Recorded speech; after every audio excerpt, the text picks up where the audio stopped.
Hello. This project will be going over communicating with immigrant families, with the focus country on Cuba. This project is being conducted through the EDU 587, instructed by Dr. Brody at Georgetown College.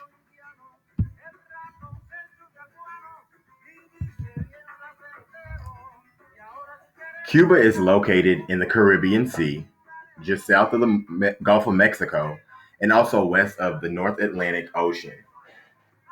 The capital of Cuba is Havana, which is located in the northern region of the country.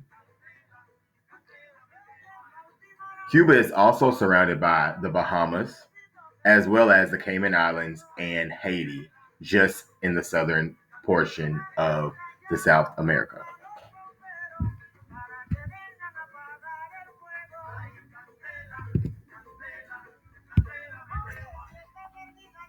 Cuban history. The history of Cuba began with the arrival of Christopher Columbus in 1492 and the subsequent invasion of the island by the Spaniards.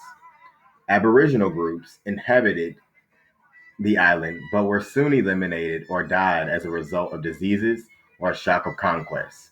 Thus, the impact of indigenous groups on subsequent Cuban culture was limited, and the Spanish culture, institutions, language, and religion prevailed. Colonial society developed slowly after Spain colonized the island in the 16th and 17th centuries. Pastoral pursuits and agriculture served as the basis of the economy. For the first 3 centuries after the conquest, the island remained a neglected stop point for the Spanish fleet.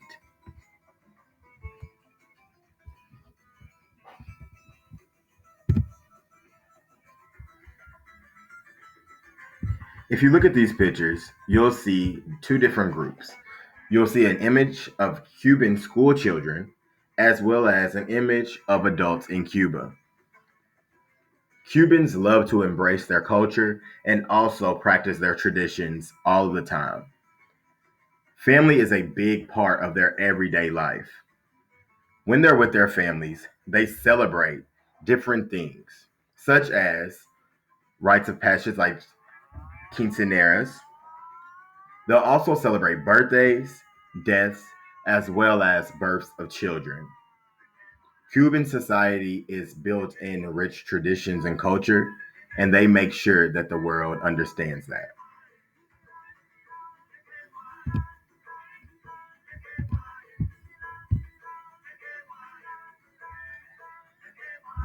Languages spoken in Cuba. In Cuba, Spanish is primarily spoken. Even though Spanish is the main language, the Cuban dialect is unique to the country. Spoken by 11 million native speakers, Cuban Spanish, sometimes referred to as Cubano, is the main language. Despite its isolation, the Cuban language has influence or is influenced by a vibrant diversity of the population. The Spanish spoken by Cubans is a variation of Castilian Spanish brought over by immigrants from the Canary Islands in the 19th and 20th centuries. Today, Cuban Spanish and Haitian Creole are the two most widely spoken languages of this vibrant island.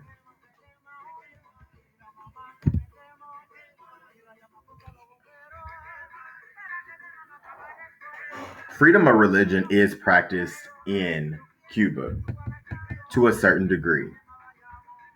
The main religion that is practiced in Cuba is Roman Catholic.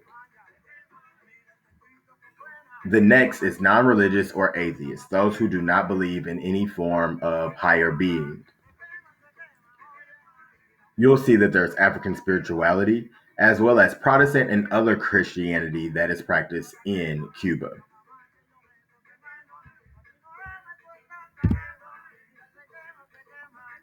Taboos are unspoken rules from a country or individual people. In Cuba, some of the taboos that they have are avoid spitting or blowing your nose in public, avoid taking pictures of people without asking their permission, and avoid littering. It is against the law.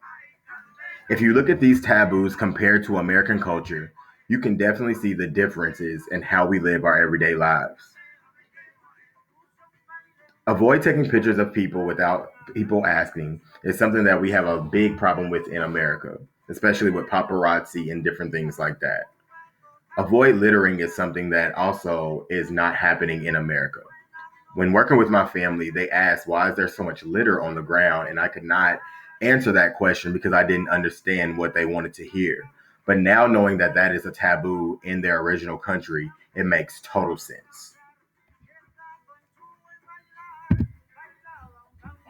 Education. Cuba offers free education from the cradle to grave. From preschool programs to doctoral programs, education is free and available to all.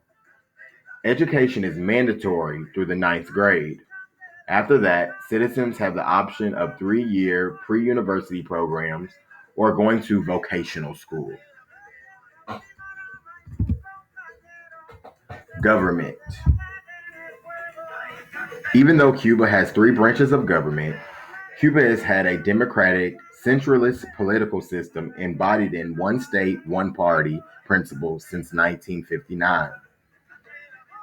Diaz-Canel is a Cuban politician serving as current president of Cuba. He was previously the first vice president from 2013 to 2018. He was selected to succeed Raul Castro as the candidate for president of the Council of State and the Council of Ministries in 2018. Diaz-Canel is the first president not to be from the Castro family.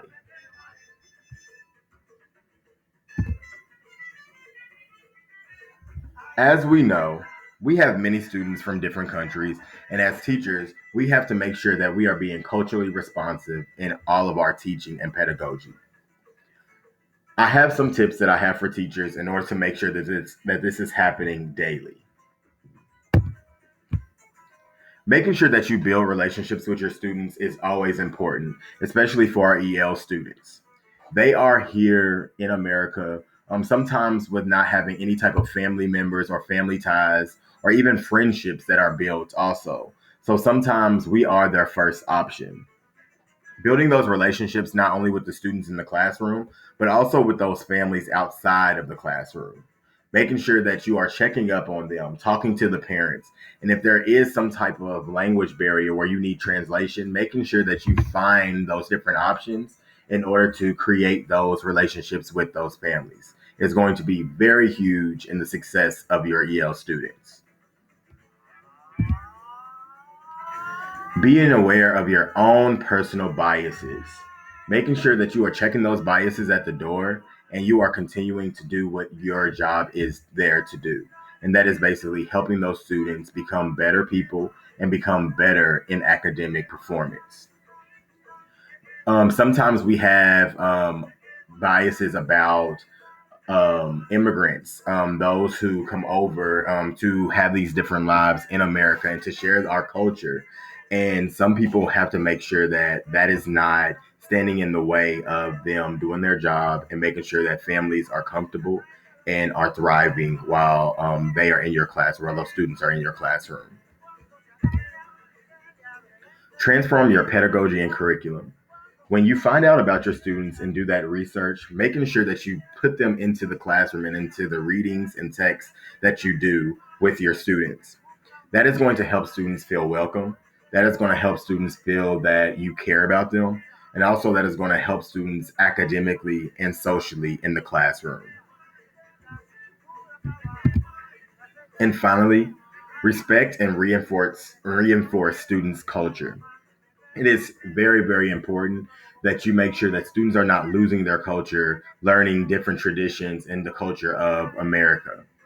We have to make sure that we are showing them different things. We are still letting them understand that they can use their language in the classroom, that they can use the traditions or use the different things that they're used to in the classroom while they are learning.